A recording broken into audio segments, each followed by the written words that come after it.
Hello दोस्तों, कैसे हो आप सब। स्वागत है आपका अपने YouTube channel scientific technical trick में। तो यार आज की इस वीडियो को थोड़ा सा अलग तरीके से करते हैं। इस वीडियो में सबसे पहले हम एक्सपेरिमेंट करेंगे और तब तक आप भी अपना दिमाग यूज़ कीजिए कि ये एक्सपेरिमेंट हो कैसे रहा है। और इस वीडियो के एंड में आपको इस एक्सपेरिमेंट की सारी साइंस और इसके पीछे का लॉजिक बताया जाएगा। तो यार सबसे पहले शुरू करते हैं एक्सपेरिमेंट। अभी इस बैलून को अगर मैं इसमें रख के सक करूंगा तो क्या होगा। तो सिंपल सी बात है कि ये इस तरह से यहाँ पे चिपक जाएगा।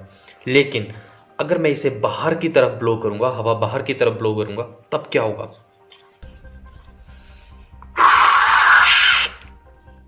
तो देखा आपने कि ये उसी जगह पे रुक गया। एक बार फिर से ट्राई करके देखते हैं।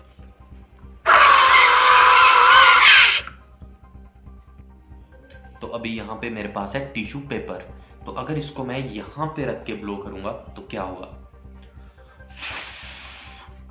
सिंपल। लेकिन अगर मैं इस टिश्यू पेपर को अपने होंठों के नीचे इस तरह से रखूंगा तब क्या होगा। तब भी ये ऊपर ही आएगा, चाहे या ऐसा क्यों। तो यार अभी मैं इन दोनों बॉटल्स के बीच में हवा ब्लो करूंगा और उसके बाद देखते हैं कि क्या होता है।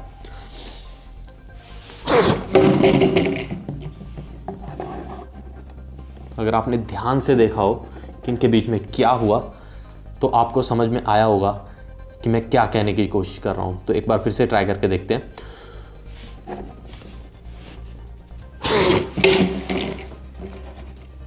तो दोस्तों आप लोगों को क्या लग रहा है कि ये एक्सपेरिमेंट किस बेस पे हुआ होगा, कौन सा इस पे लॉजिक यूज़ हुआ होगा। तो अगर आप लोग इस पॉइंट तक पहुंच गए हैं तो बहुत अच्छी बात है। नहीं पहुंचे हो तो यार आप साइंटिफिक टेक्निकल ट्रिक चैनल पे हो, तो यहाँ पे आपको सारा लॉजिक दिया जाएगा। तो सबसे पहले बात करते हैं उस फनल में वो जो बैलून था वो क्यों, जब हम हवा को बाहर ब्लो कर रहे थे फिर भी वो अपनी जगह पे रुका हुआ था। तो ये जो एक्सपेरिमेंट है, ये सारे एक्सपेरिमेंट एक ही प्रिंसिपल के ऊपर बेस हैं। ये है बर्नौलिस प्रिंसिपल। तो डैनियल बर्नौलिस ने ये कहा था कि किसी भी फ्लूइड की अगर काइनेटिक एनर्जी को बढ़ा दिया जाए तो वहाँ पे लो प्रेशर क्रिएट हो जाता है। तो इसी थ्योरी का हमने यूज़ किया और उस फनल के अंदर एकदम से हमने हवा को ब्लो किया, जिससे कि काइनेटिक एनर्जी जो थी वो बढ़ गई लेकिन प्रेशर लो हो गया, जिसके कारण जो नीचे से जो प्रेशर उस पर लग रहा था वो ज़्यादा था। इसकी वजह से वो उसी ही जगह पे घूम रहा था। वैसे ही टिश्यू पेपर में हुआ। जो टिश्यू पेपर में जब ऊपर रख के ब्लो किया तो टिश्यू पेपर आगे की तरफ गया, लेकिन जब यहाँ पे रख के किया तो यहाँ पे इस लेवल पे जो हवा एकदम से काइनेटिक एनर्जी उसकी बढ़ी तो यहाँ पे लो प्रेशर क्रिएट हो गया, जबकि टिश्यू पेपर के नीचे हाई प्रेशर था, तो जिसकी वजह से वो ऊपर आ गया। और यही चीज़ हुई है बॉटल्स के साथ।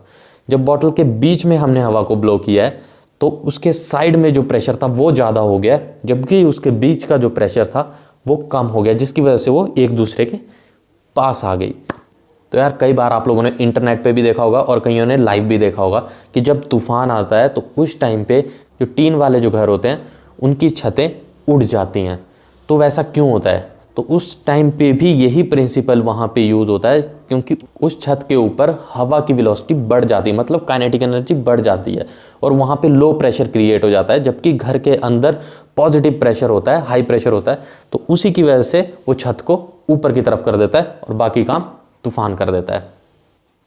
तो यार उम्मीद करते हैं कि आपको कुछ नया सीखने को ज़रूर मिला होगा। और यार नया साल आ रहा है तो नए साल की आपको बहुत बहुत बधाई, हैप्पी न्यू ईयर। तो यार मिलते हैं फिर नेक्स्ट वीडियो में, तब तक के लिए जय हिंद, जय भारत।